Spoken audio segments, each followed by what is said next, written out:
Police trainee condoned in Portmore. The police in St. Catherine are searching for a gunman who fatally shot a police trainee in Greater Portmore.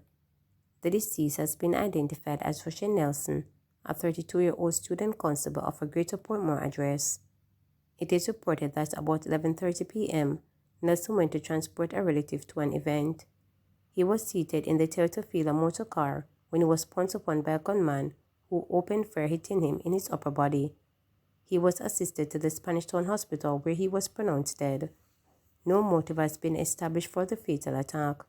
The Portmore Criminal Investigations Branch is probing the matter. Body of woman found in canal in Spanish Town.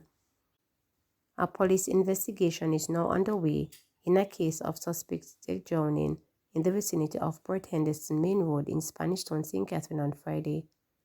The deceased has been identified as 51-year-old Eva Wallace Harvey of Lime Tree in the parish. It is reported that about 8:30 a.m., passerby stumbled upon the body of the woman floating in the canal and summoned the police. The scene was examined and the body was removed. 8-year-old victim of Cherry Tree Lane massacre remembered as intelligent and outspoken.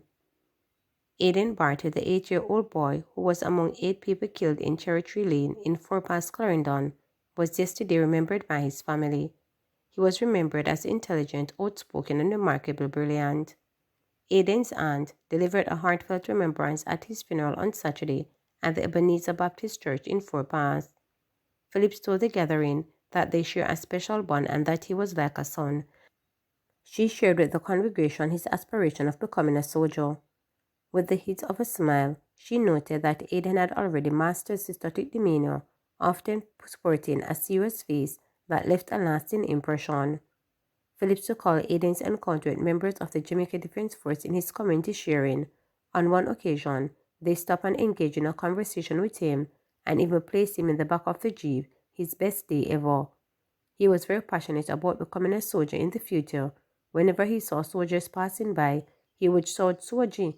They would wave, and he waved back, and he'll say, "Yeah man, I'm a friend that," Phillips added, evoking laughter among the congregants.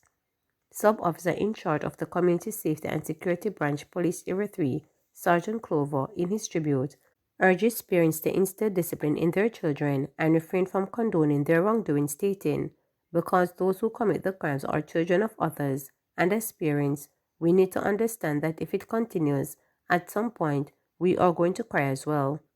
For his part, Aiden's cousin Romaine Morris, who is the counsel for the Mocha Division in Clarendon North Central, lamented Jamaica's broken system, which he said contributed to the heinous crime, which saw 9 other people being injured. "They say I'm a part of the system, and the system failed my family," Morris said, his voice warning as he speaks. "How could I be a part of the system and I'm seeing my cousin Aiden's mom crying and my little cousin is in a casket?" he questioned. Little Aiden was interned at his family plant in Fort Pass. "I will go mad in jail." The man accused of setting fire to a house that spread and eventually raised 7 dwellings, leaving approximately 30 people, including more than 10 children, homeless in the community of Bell Rock in St. Andrew, says he's going to surrender to the police, but needs to first get the hurt out of his head caused by his girlfriend's infidelity, referred to by the Jamaicans as bun, that drove him to commit the crime. "This girl don't have nothing, and she take my things and give her next man. May I try take these things off my mind before I bring myself in, because I can't go to jail with these things on my mind. I will go mad.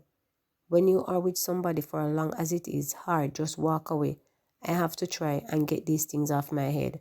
I have the number for the police I'm going to go to, but I have to get these things off my mind," he told reporters on Wednesday, 2 days after his action made him the subject of a police manhunt. According to the man, he did not go to the tenement early Monday morning with the intention of torching any house. "I took away her phone and she used her mother's phone to text me in the night. I thought she was at her mother's place, but when I went there, she was not there. That's how I said I am going to burn that part. I said by the time they jump up, they would throw 2 pans of water on it and it out, not knowing that everything was going to blaze up and burn the whole place down," he claimed. Each day I warn the girl. I catch her doing things what she's not supposed to do already. I told her to stop doing that. She was doing it because she is going to make the devil out of me. I warned her, and every time she said she was not doing nothing. A long time she had do this, It kinda hurt because I go out there to look my own to come and give to her, he said. Speaking to reporters via phone from a hiding place, he said that he really loves the young woman, especially because she's brilliant, but he believes she has a problem with having one partner. He said that over the 4 years that they have been together, he fully dedicated himself to her. I sent her to go to the Jamaica Constabulary Force, go do tests to become a police. She knows not to do foolishness. I invest in this girl, but it's like it is the wrong girl. May I invest in her? I told her I was helping her one day. She can help me in return, he said. If she even have sex alone, it wouldn't burn me so. I know it's my money she take and give to boy.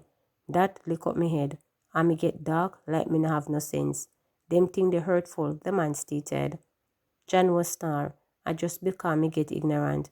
When things hurt me a certain way, I just get dark to the point where I don't want to hear anything. And I just do what I have to do. I have been warning this girl. I give her a lot of chances and let her know nobody is perfect. I love her down to the ground she walk on. She's very bright. If I wanted to mash up that, I would have 2 children with her a long time, he said. From we have been together, she can never say I have a woman. We used to share account and she bossed in she doesn't want to share social media account because she want to go out there and do what she want to do. She not behaving herself, he told reporters, adding that he had warned the young woman to be careful because her next boyfriend might not be so understanding. On Tuesday, one female fire victim told reporters that the blaze spread through the place like a raging bull. We could hardly find anywhere to escape. The girl was in a relationship with the guy. I don't know what went down with them, but I only see him come back for his stuff, then burn them. He took a picture of a bottle of glass and sent it to the girl's mother and said he was coming back to burn down the house, the fire victim claimed.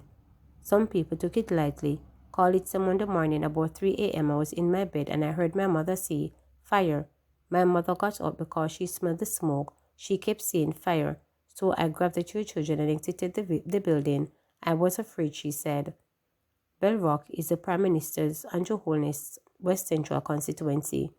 After receiving a report of the tragedy, he left Parliament at the end of the sitting and went to the community, where he condemned the crime and called for the full extent of the law to be brought against the arsonists. Bell Rock is not a problem community. It's a community I am very proud of. The people all live here like one big family. The people take pride in their homes and are always trying to replace board structures with concrete, the Prime Minister stated. For one incensed young man who had an intimate partner conflict to destroy the lives of 8 families and what they have worked so hard to build, he must face the full sense of the law. I am sure you are resolved to bring him in, Holness said to Superintendent Damon Madison, commanding officer for the St. Andrew South Police Division, who was with him at the scene. For the families, the government has provided some initial relief. I get that the Ministry of Labor and Social Security has provided some bedding and other items. That's just temporary, Holness said, promising the affected residents that he would do what it needs to rebuild houses for them as quickly as possible. Remember to subscribe, like, share, and click the notification bell for daily updates.